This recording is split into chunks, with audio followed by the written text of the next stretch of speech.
Hi guys, this is Hima Hegde, bringing to you the daily news podcast at Sourcing Classes. All the news you need to know and more.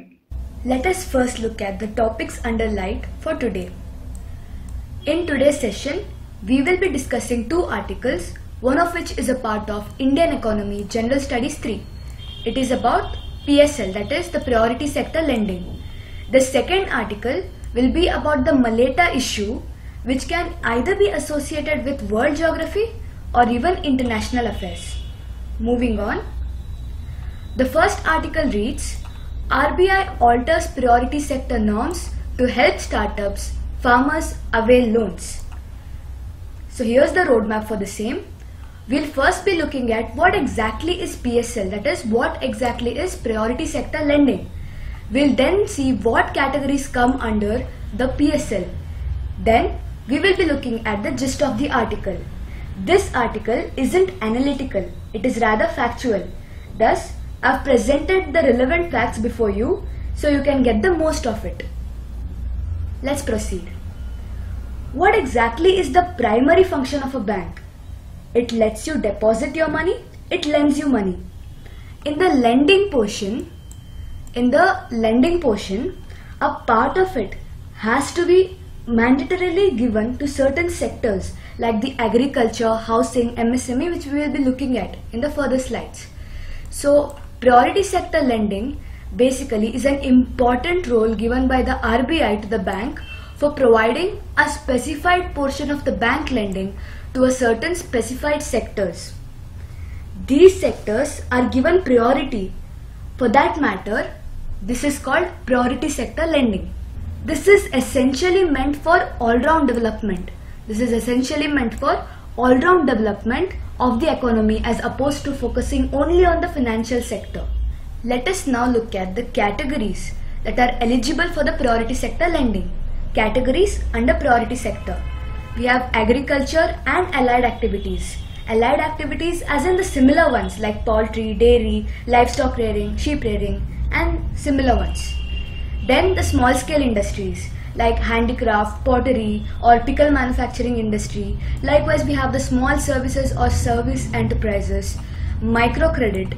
So microcredit is nothing but lending of a small amount of money at low interest to new business in the developing world. And education loan, housing loan. So these are the categories that fall under the priority sector. The agenda of this is as follows. The priority sector lending guidelines have been comprehensively reviewed and revised to align it with the national priorities and bring inclusive development. So the major agenda, to put it in simple words, is to bring about inclusive development. Inclusive development in simple words would be a development that includes the marginalized people as well as the other social, economic and political sector, ensuring the overall human well-being as well as environmental sustainability. So this is the overall objective or the agenda behind it. Now this is the gist of the article. These are the facts straight away extracted from the article.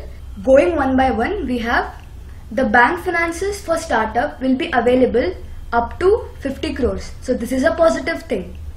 Loans to farmers for installation of solar plants. Enable better credit prioritization to credit deficit areas. Increase in lending to small and marginal and weaker sections. Boost credit to renewable energy. So these are the developments or these are the changes brought about in the priority sector lending by RBI. So RBI opening up more funds for lending to startups is a very positive step.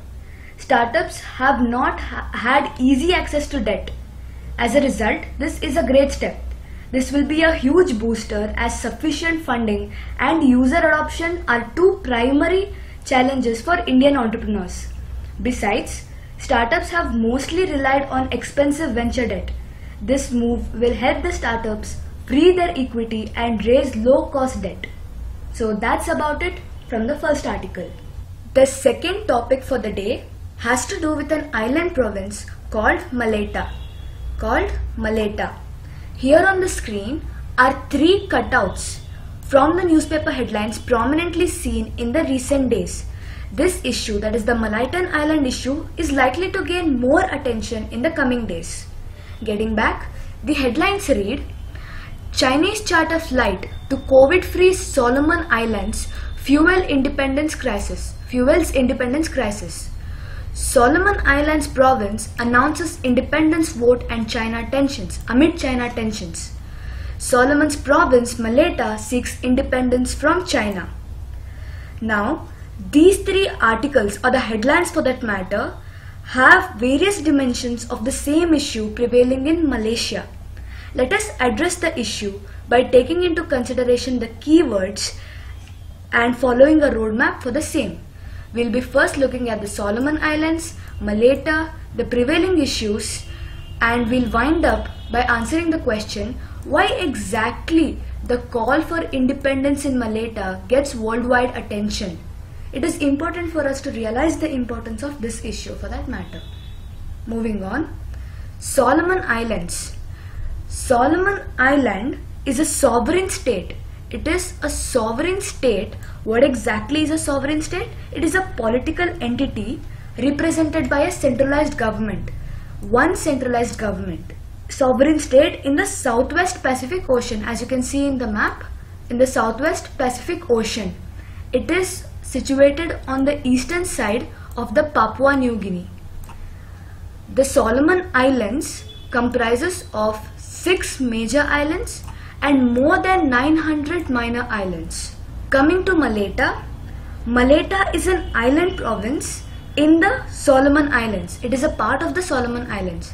It is the most populous island with population of over 2 lakh people and second largest in terms of the area in the Solomon Islands. We are talking with respect to the Solomon Islands. You have to remember that it is a volcanic island. After Solomon's independence in the year 1978, the Malaysians rose to positions of prominence in the country. They hold positions of global importance, global business, despite being a minority. So let us look at the prevailing issue and the recent set of events that are taking place in Maleta. Last year, that is in the month of September 2019, the national government of Solomon Island ended a 36-year-old alliance with Taiwan and normalized ties with Beijing, China. Maleta, being a deeply religious island, a deeply religious region, had enjoyed its ties with Taiwan, had enjoyed its close ties with Taiwan, and as a result, it began to protest. And the major concerns in the protest would be the hostility of China towards the Christians and the undemocratic political system. An important note is that Maleta has always wanted to be free of the Solomon Islands.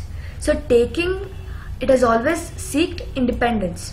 So taking the advantage or the benefit of time and circumstances, the Malaysian leader has announced an independent referendum. The Malaysian leader has announced an independence referendum. So what is a referendum? It is a direct and universal vote in which an entire electorate is invited to vote on a particular proposal. In this case, that would be the independence of Maleta from the Solomon Islands, and can have nationwide or local reforms. So moving on, let us look at the recent set of events that have been taking place. On 2nd of September, chartered flights from China landed into the Solomon Islands. The national government said that it was for the return of citizens. It was for the repatriation or the return of citizens, plus for the Chinese development partners. The government wants to kickstart infrastructure projects despite the risk of COVID-19.